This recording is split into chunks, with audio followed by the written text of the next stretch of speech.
Break के बाद आपका स्वागत है। तो चलिए अब मुकाबला शुरू करते हैं और इन टॉप 6 उम्मीदवारों को रखते हैं जूरी की कसौटी पर, जिसकी शुरुआत हम करेंगे संबोधन राउंड से। संबोधन राउंड के नियम के मुताबिक हर एक उम्मीदवार 3 मिनट तक जनता को संबोधित करेंगे, जिसके लिए संबोधन के विषय हम आपको पहले ही बता चुके हैं और अब एक बार फिर से अपने दर्शकों को भी बता देते हैं कि इन उम्मीदवारों के संबोधन के दौरान इन बातों को ध्यान रखना जरूरी है कि इनके हलके की समस्याएं क्या हैं, इनकी हलके और प्रदेश के लिए सोच क्या है और जनता को ये भी बताइए कि जनता इन्हें क्यों चुने। इसके अलावा आपके संबोधन की समय सीमा बताने के लिए जज साहब 3 वार्निंग देंगे। पहली वार्निंग तब मिलेगी जब आपके संबोधन का 1 मिनट बचा होगा। दूसरी वार्निंग बेल 30 सेकंड पर मिलेगी और फिर तीसरी वार्निंग बताएगी कि अब आपका वक्त खत्म हो चुका है। जज साहब, आप जरा इस राउंड के बाकी के नियम समझा दीजिए। सभी प्रतिभागियों को बताना चाहूँगा कि हमारा ये कार्यक्रम किसी भी पार्टी लाइन से हटकर है। आप किसी भी पार्टी से संबंध रखते हैं, आपका कोई भी नेता है, इस कार्यक्रम को, इस चैनल को उस बात से कोई लेना देना नहीं है। आप अपने संबोधन के दौरान या सवालों के जवाब देने के दौरान ना तो अपनी पार्टी का नाम लेंगे, ना ही अपने लीडर का नाम लेंगे। आपको जो पूछा जाए वही जवाब दीजिएगा, उसको घुमा फिरा के मत बोलिए, सीधा फोकस उसी पर रखिए। अगर सवालों के जवाब सही नहीं होंगे, संबोधन जो विषय दिए गए हैं उससे हट के होंगे, तो आपको नंबर भी कम मिलेंगे और आप इस शो में, जो जिस शो के लिए आप आए हैं, उसमें आप हार भी सकते हैं। मैं जूरी साहिबान से भी कहना चाहूँगा कि जो विषय इनको दिए गए हैं उस विषय से भटके ना, उस पर फोकस करें, उसकी गुणवत्ता के आधार पर इनको अंक दिए जाएँ। ये जो राउंड है संबोधन का राउंड, ये 30 अंकों का राउंड है। उसके बाद सवाल जवाब राउंड होगा जो 50 अंकों का होगा और इन दोनों के ऊपर आपका संबोधन और सवाल जवाब, इसके आधार पर 20 अंकों में से आपको अंक दिए जाएंगे कि आपकी नेतृत्व क्षमता कैसी है और आपका व्यक्तित्व कैसा है। ये टोटल 100 अंकों का है, 100 में से 55 अंक लेने आपको अनिवार्य है। तो उम्मीद है कि आप सभी उम्मीदवार ये समझ गए होंगे कि आपको तीनों विषयों पर विशेष ध्यान देना है कि आपके संबोधन में हल्के की समस्याएं, आपका विजन और जनता आपको क्यों चुने, ये सब कुछ समाहित हो।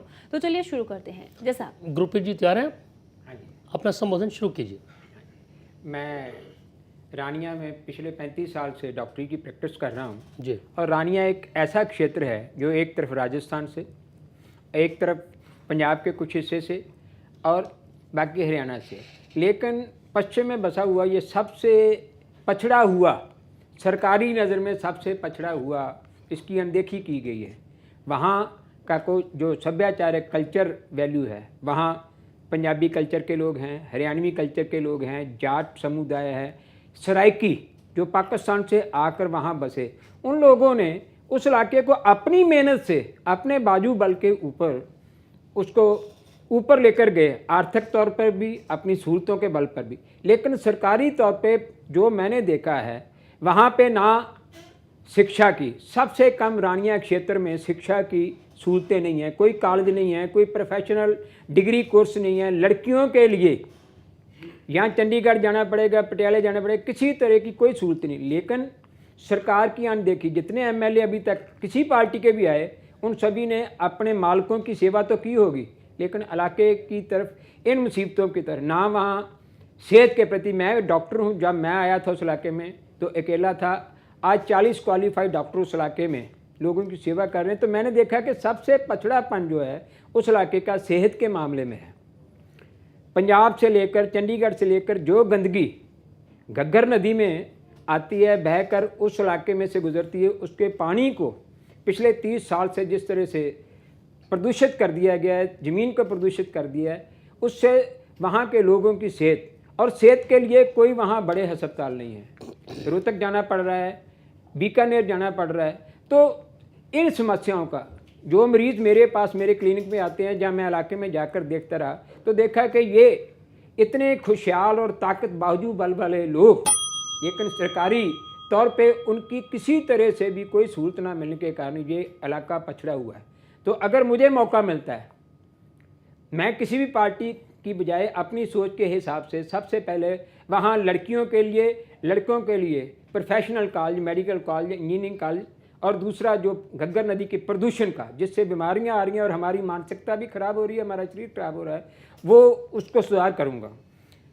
इसी तरह से हरियाणा में दूसरे नंबर पर सबसे ज़्यादा ये मंडी जो है पैसा देती है, लेकिन वहाँ की सड़कें, वहाँ के गांवों में पानी की सहूलतें नहीं हैं। ये मेरी प्रायोरिटी होगी। लोग अपनी मेहनत करते हैं। मैं सरकार की तरफ से जब मैं सरकार में जाऊंगा तो मैं चाहूँगा कि मैं उन लोगों का एक बाजू बनूं, उनको ताकत दूं, ताकि वो रानिया इलाका जो है हरियाणा में नंबर 1 पे आए। ये मेरा है, एम है, ये आपका उद्देश्य समय है। ही समाप्त होता है। Thank you. चलिए स्वर्ण सिंह विर्क जी, अब आपकी बारी है, आप तैयार हैं? तैयार हैं स्वर्ण सिंह जी? बिल्कुल। संबोधन शुरू कीजिए अपना आप। रानिया क्षेत्र के किसान नरमा, कपास, धान, बासमती, गेहूं की फसल पैदा करते हैं। घग्गर नाली जिसका जिक्र इन्होंने किया प्रदूषण का, वो जीवनदायिनी है इस क्षेत्र के लिए ही नहीं, तमाम जिला के लिए। कुछ समय पहले हमने भी, बाकी लोगों ने भी जोर डालकर घग्गर झील की खुदवाई करवाई। हरियाणा की 3 मुख्य झीलों में से एक घग्गर झील जो रानिया क्षेत्र के बीचों बीच, लेकिन उसका 1/3 काम हुआ, बाकी बीच में छोड़ दिया, ना जाने क्यों। अगर झील की खुदाई हो जाए तो आधे जिले सिरसा की सावणी फसल पक सकती है। मैं झील खुदाई का कार्य प्राथमिकता के आधार पर करवाना चाहता हूँ।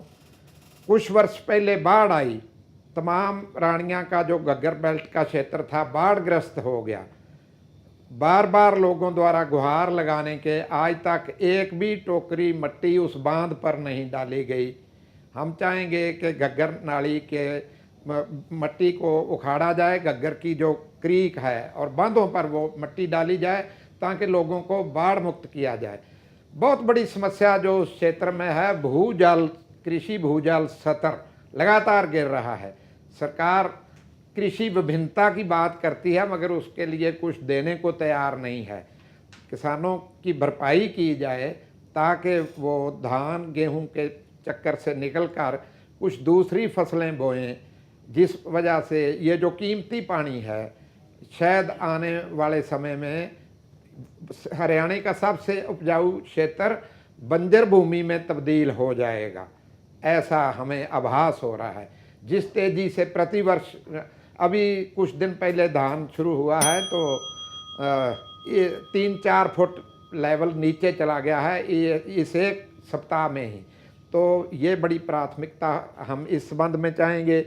गांव के जो खेत मजदूर हैं उनके ना स्वास्थ्य है ना शिक्षा है, 4वीं-5वीं के बाद बच्चे घर बैठ जाते हैं, उनके लिए कुछ करना होगा। कृषि स्वामीनाथन आयोग कृषि के लिए, और मैं पिछले 42 वर्ष से MA LLB भी हूँ, वकालत करने के बाद जन सेवा में भी हूँ। और मैं आखिरी बात ये कहनी चाहूँगा कि रानिया को जो कस्बा है, नगर है, सब डिवीज़न बनाया जाए, उसके बिना रानिया क्षेत्र का विकास अधूरा है। जी, हो गया आपका। Thank you. संबोधन राउंड में अब बारी है शीशपाल कंबोज जी आपकी, आप तैयार हैं? हाँ जी, जज साहब। कम्बोज जी संबोधन शुरू कीजिए अपना।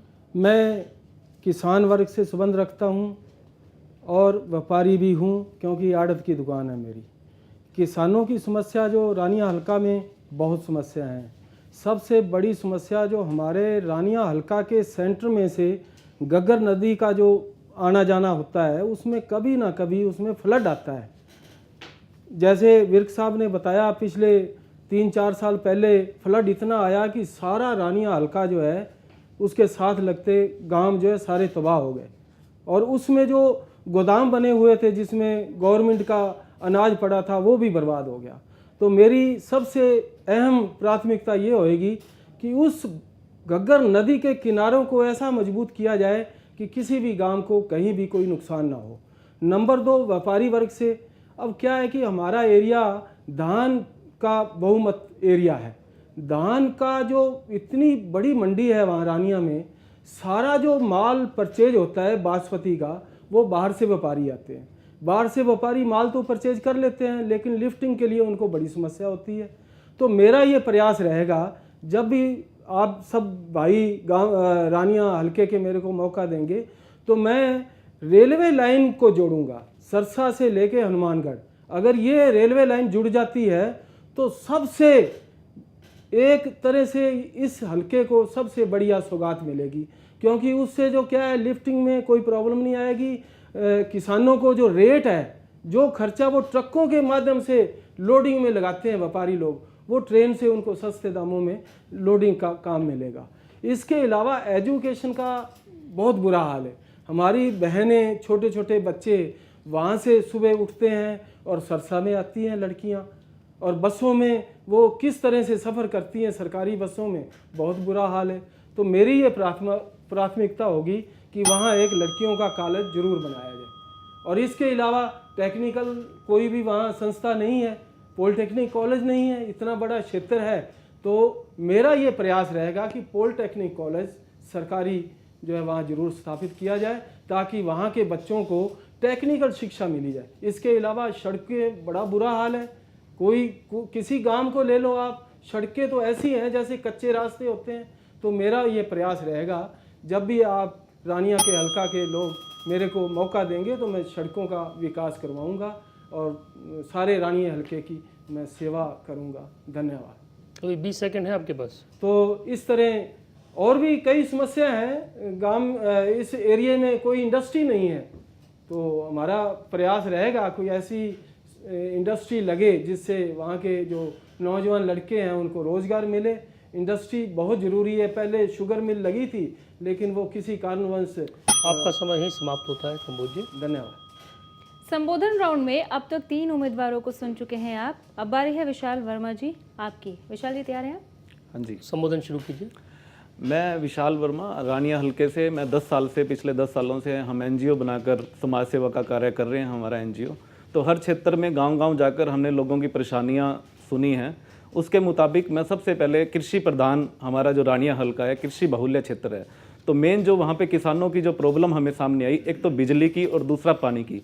तो अगर मैं एमएलए बना, रानिया से विधायक अगर जनता ने मुझे बनाया, तो सबसे पहली प्रेफरेंस मेरी ये रहेगी कि ज़्यादा से ज़्यादा 25 गांव से 30, लगभग 30 गांव हैं जिनमें घग्गर नदी का पानी नहीं जुड़ पा रहा।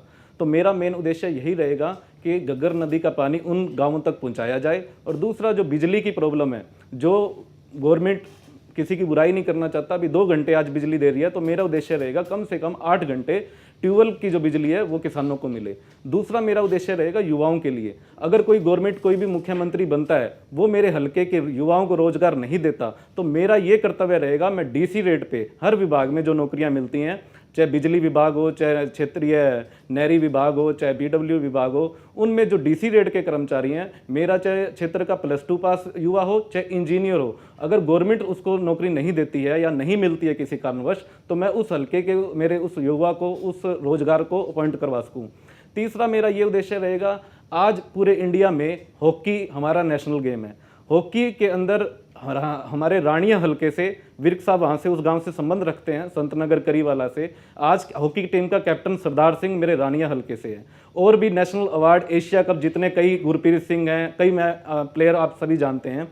हॉकी का इतने बड़े सीनियर वहाँ पे प्लेयर होने के बावजूद भी आज तक किसी गवर्नमेंट ने उन प्लेयर्स को कुछ नहीं किया। आज तक वहाँ पे स्टेडियम भी नहीं है। तो मेरा उद्देश्य ये रहेगा कि मैं पर्सनल अपने एमएलए के जो मेरे को ग्रांट मिलेगी, सबसे पहले मैं उस हॉकी का निर्माण, स्टेडियम का वहाँ पे निर्माण करूँ।